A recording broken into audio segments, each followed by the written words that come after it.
अस्सलाम वालेकुम।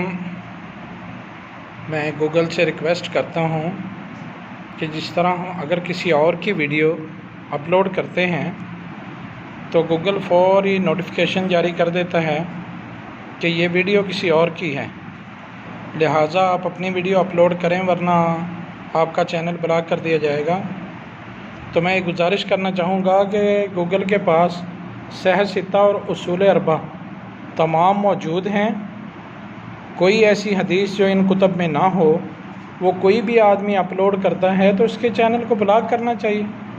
अगर किसी की चीज़ अपलोड करने से चैनल ब्लॉक हो सकता है तो वो अमर जो मेरे आका ने नहीं फरमाया वो आका की तरफ मंसूब करने से उसका चैनल क्यों ब्लॉक नहीं हो सकता।